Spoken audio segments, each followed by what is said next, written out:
Hoy, taba! Ay, may magagalit na naman sa atin. May nag-comment doon. Sabi ko raw, taba, alis dyan. Napakawalang kwenta ko raw na boss. Eh, hindi naman. Biruan lang po namin ito niyon. Pet ko nga ito eh. Eh, ano na ba nangyari dito sa kinakalas mo? Sir, Ha? kinakalas na po. Kinakalas na natin. Ito mga kapatid, yung sinabi ko sa inyo. Kaya ang daming ikot ng steering nito kapag ka inililiko. Dapat kasi, kung yung regular na rack and pinion na nakalagay dito, ito na yung kanyang steering column, dapat diretso na dito sa pinion, nung rack and pinion. E palibasa, ito ay original na right-hand drive, ang kanyang pinion ay nandito. Para magamit itong sasakyan na to na right-hand drive, no, itong mga kinonvert nila, yung chop-chop na pinagdugtong-dugtong, eh inilipat nila ngayon, hindi pala, naglagay sila ng dalawang transfer case. Ito, transfer case 1 at transfer case 2. Tapos naglagay na naman sila ng mga cross joint. No, another, yung steering column, papunta ron. So galing sa manibela, pababa dito sa transfer case, pumunta doon. Tapos mula dito sa isang transfer case, bababa ngayon dito sa pinyon. Kaya pala napakalambot ng manibela nito. Pero sobrang dami ng ikot. Napakadelikado. Ngayon, ang plano ko dito, papalitan ko to ng standard na manual na rack and pinion at maglalagay ako ngayon ng electronic power steering dito. Meron namang nabibiling conversion na electric power steering, no, yung motor, saka may module na yon. Yun ngayon ang i-convert natin dito. At itong rack and pinion na yan, papalitan na po natin yan nung standard na rack and pinion na nabibili po sa market. Pwede yung galing sa Bansa, pwede yung galing sa Mirage, yung mga naka-electric power steering, yung sa mga Hyundai. So yan, pwede po yung gamitin. Magkakaroon na lamang po tayo ng conversion po dito. Para mawawala na to, ito yung mga yan, yung dalawang transfer case, mawawala na yan. Okay? So yan po ang nakita natin ngayon, kinakalas na ni Tuni. Yan, kailangan makalas ng gusto para mag-giveaway tayo doon sa mounting nung rack and pinion na ilalagay natin. Ay, nako, grabe. Another bulok na makina na naman to. Toyota na naman, Toyota Altis. O, tignan nyo po, ano bang klaseng langis kasi yung ginagamit dito? Halos lahat ng Toyota na binuksan namin, pati yung Camry, ganito ang itsura. Diba? Ito, tignan nyo. Mga kapatid, magandang tanghali po sa inyong lahat. Doon po sa mga gumagamit po ng mineral oil. Ito po ang naging problema nitong kotse po na ito. Yung may-ari nito talagang inilalagay niyang langis nung hindi pa sikat ang mga fully synthetic ay mineral oil. Ngayon may nabasa rin ako sa comments nitong nakaraang vlog ko na yung mineral oil ay talaga palang ito ang ginagamit ng kasa. Ito po yung sabi niya. Sir Ranz, matagal na po mineral oil ang gamit. Yan din ang sabi sa akin nung kapatid ni Mrs. na nagwo-work sa dealer. Kailan lang sila nag-switch sa fully synthetic.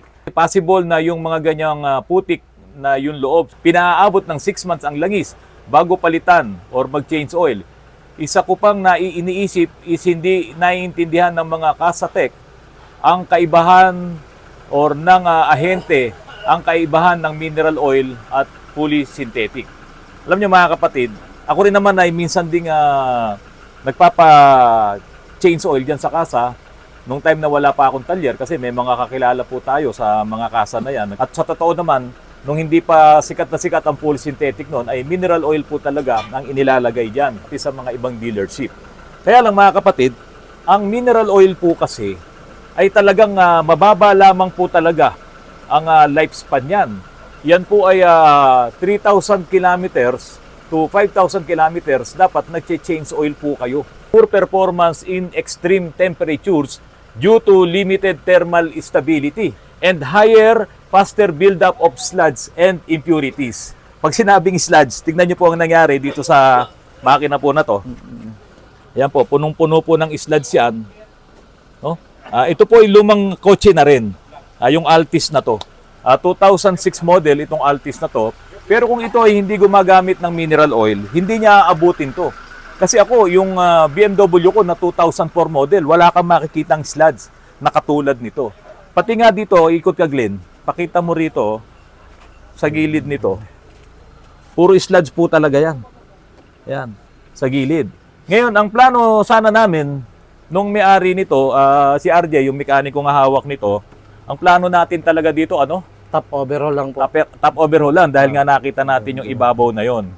Kaso, nung inalis na natin yung cylinder head, ano naman ang nakita mo ulit? Nung pag-check ko po, ito, Dito, pakita mo. Oh. may piston slap na siya. Teka, ibababa ko yung mic ko, ha. Sige. Oo. Lahat po ng Lahat piston yan. yan. Oh. Ito. Ikot natin yung Lahat sliper. yan ay merong piston slap. So, hindi, kahit hindi mo naiikot. Kasi kahit isa lang naman yung may piston slap dyan, hindi rin naman papayag yung may-ari nito na hindi natin aayusin yan. Eh, hindi naman uso ang pagdukot-dukot yung noong araw, no? Dudukutin mo lang doon sa ilalim. Hindi po ako gumagawa nun. Ayaw po namin yung ganung trabaho dahil magbabackjob lang yun, mas malaking abala po sa amin at doon sa may-ari.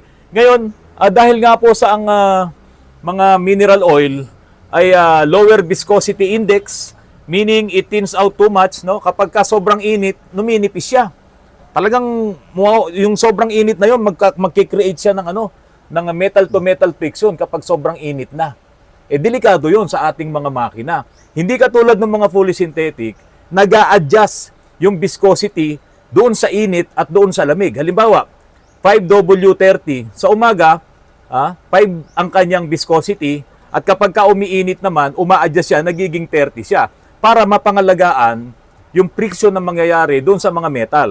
Yung kasing mineral oil, kapag ka mainit na, halimbawa nasasagad na yung gamit mo sa engine, matinding traffic na ang inaabot mo, o kaya mabigat talaga yung kanyang load, nahihirapan yung makina. Pag mainit na, numinipis po yung langis na yon. Yan po yung mga mineral oil. Yun yung kanyang karakteristik. Tapos, when hot, thickens too much when cold. Pagka naman malamig, kumakapal naman siya. Kaya every morning na mag-i-start ka sa iyong engine kapag malamig ang panahon at gumagamit ka ng mineral oil, makapal yun. Ano ang disadvantage pag makapal ang langis sa cold start? Matagal umakyat yun mula doon sa crankcase. Diba? Matagal umakyat yun kasi makapal siya. Parang mantika na nagsebo. Kailangan mo nang uminit para lumabnaw. So, makakasira din yun ng makina. Sa tingin mo, ano nakasira dito sa piston slap na yan? Yung langis niya, sir. Sobrang, Oo, di ba? Nahihirapan niya iangat ng Hindi makapag-lubricate ng maayos. Kasi nga, every morning, mag-i-start ka ng engine, makapal yung langis mo, kasi nga, mineral oil. Tapos, kapag ka mainit naman, sa halip na tumaas or kumapal siya, para mapangalagaan yung metal-to-metal friction sa main bearing, sa connecting rod bearing, no, lahat yan, sa mga barbula, numipis na ng husto. Kaya, delikado yon sa mga metal. Ano pa po? Leading to reduce engine efficiency and protection. Pagka change oil, ang mangyayari, aabuti ng 6 months. O kaya naman, gamit siya nung sasakyan niya, ang tinakbo na pala 10,000 kilometers. No, lalo na yung mga nagtataksi, yung mga nagagrab. Siyempre, hindi ka na makikita ng malaki kung medyo mahal yung langis mo. Gagamit sila ng mineral oil. Anong mangyayari pagka umabot ng 10,000 kilometers ang tinakbo ng ng engine mo? na po yung langis nyo. Over na sa yun eh. Poor thermal stability. Breaks down faster under high heat and heavy loads, reducing protective lubrication capabilities. Pinagtagal mo. So, kung 10,000 kilometro na ang langis mo ay mayroon siyang poor thermal stability, ang init dito sa Pilipinas. Magsasabay-sabay ngayon yung problema na yon. Ganito ngayon, ang isa pang pwedeng mangyari. Ito pa, sludge formulation. Yung sa Toyota Rush, nakita mo ba yon? Oo, sir. Mas malala naman yung kumpara. Mas malala. Mukhang ito kasi nakakapag-change oil pa to ng regular. Opo. Yung sa Toyota Rush, mukhang bantu-bantu lang yon. Kaya yung may mga bagong sasakyan ngayon, kahit na anong brand, ako na po ang magre-recommenda sa inyo. Kung gagamit po kayo ng mineral oil, 3,000 kilometers lang yan, change oil kayo. Kung gagamit kayo ng synthetic oil, mas okay yan kasi mas mahaba talaga ang lifespan kung gagamitin mo ang mga synthetic oil. Sa iba nga yan, 10,000 kilometers. Sa ibang bansa pa, umaabot pa ng lampas doon. Kaya lang kasi doon, halimbawa sa US, mga cross-country, talagang napakahaba kasi ng mga binabiyahe niyan. 4 na buwan lang, nakukonsume na nila yung 10,000 kilometers. Dito sa atin, hindi natin magagawa yun. Minsan yung 10,000 kilometers, 1 taon. Opo. Huwag nyo namang paabutin ng 1 taon. Kasi po, ang mineral oil talaga, maiksi lang ang kanyang lifespan. 3,000 to 6,000 kilometers, doon mo lang siya talaga pwedeng gamitin. Contains more impurities such as sulfur. Kaya yung mga langis namin, yung Repsol, saka itong Eni, no, may low SAP eh. Low siya sa sulfur, sulfated as, saka phosphorus. Doon mo makikita, doon sa langis natin, low SAP. Pero ito palang mineral oil, mataas pala ang sulfur content po nito, na yung sulfur content na yun is more prone to oxidation, leading to sludge buildup that can damage engine over time. O, over time, kinatagal mo kasi. Yung sulfur, nagkikreate yan ng sludge formation. Ngayon, yung sulfur, nandoon yon sa mga mineral oil. Kaya yung langis namin na Eni, yung langis namin na Repsol, makikita nyo talaga doon, low SAP, SAPS, sulfated as, phosphorus, and sulfur. Kaya yung mga modelo yung sasakyan, katulad nitong mga ganitong sasakyan, mapa diesel, mapa di gasolina, ang hanapin yung langis ay yung friendly talaga doon sa inyong engine, mababa ang SAPs. Doon sa nakaraang vlog natin, may mga nag-comment doon na ang nagkokos daw ng sludge ay yung mga fully synthetic. Hindi po totoo yun. Hindi siya magkokos ng sludge kung tama din ang iyong periodic maintenance. Ibig sabihin, kahit na magandang langis ang gamitin mo, kung 2 taon ka naman Bago na hindi mag-change oil, hindi lang sludge ang mapoform doon, lahat na, pati soot, pati carbon. Pero itong mga mineral oil, sabi ko nga sa inyo, dito sa ating kaibigan, ang sabi niya, 3,000 to 5,000 kilometers lang, dapat mag-change oil ka na. Ngayon, ito pa, reduce fuel efficiency. Kapag mineral oil pala ang gamit mo, mababawasan din yung tipid mo sa fuel, sa gasolina o kaya sa diesel. Anong sabi po dito? Due to higher viscosity and slower flow rates, especially in cold weather, it can cause increased fuel consumption. Hindi mo halos maramdaman yan, RJ. Kasi sabi dito, yung sa cold weather, sa umaga nga, mabigat ang ikot ng engine dahil nga ang langis mo hindi ganun kagandang mag-lubricate dahil nga makapal yung kanyang viscosity.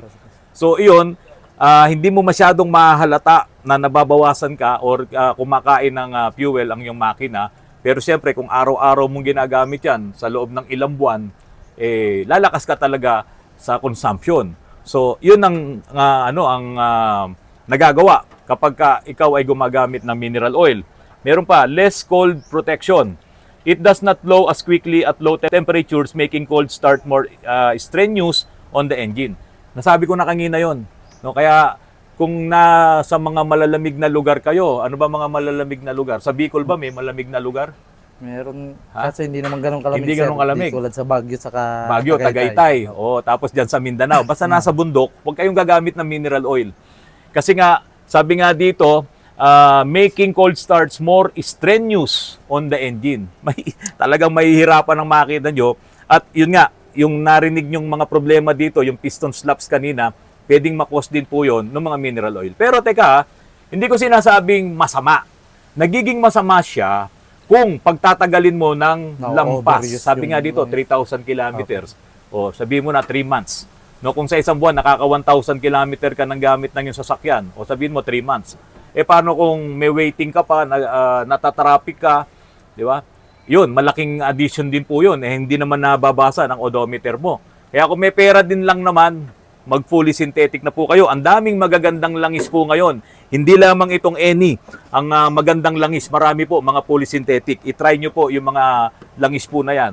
Ito po, limited additives generally lacks the high performance additives found in synthetic oils for better cleaning and anti-wear protection.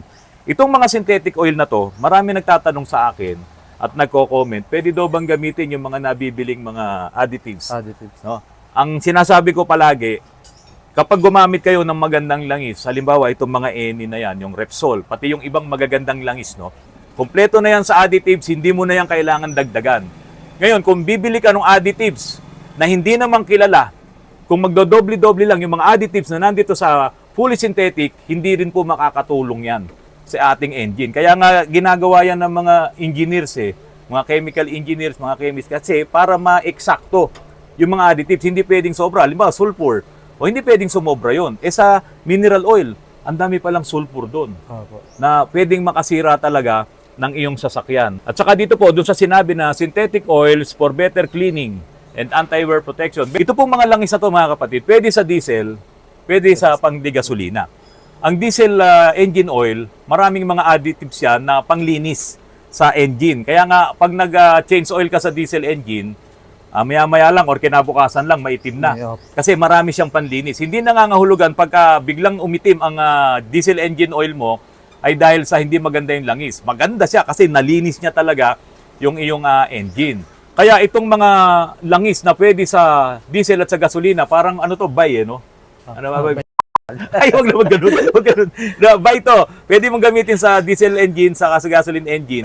Kung gagamitin mo sa ganitong klase ng makina, yung nagsisimula pa lang mag-form yung mga slots, yung nagsisimula pa lang siya mismo ang lilinis pa sa yung makina. Yun ang kagandahan ng mga fully synthetic na langis. Kung maganda ang mineral oil, wala nang synthetic oil. Ganun lang man po ang siguro ang pwede nating masabi dyan. Ngayon, kaya nag-develop ng magagandang langis para itong mga sasakyan natin maalagaan pa at mailagay sa ayos at tumagal po talaga ang buhay.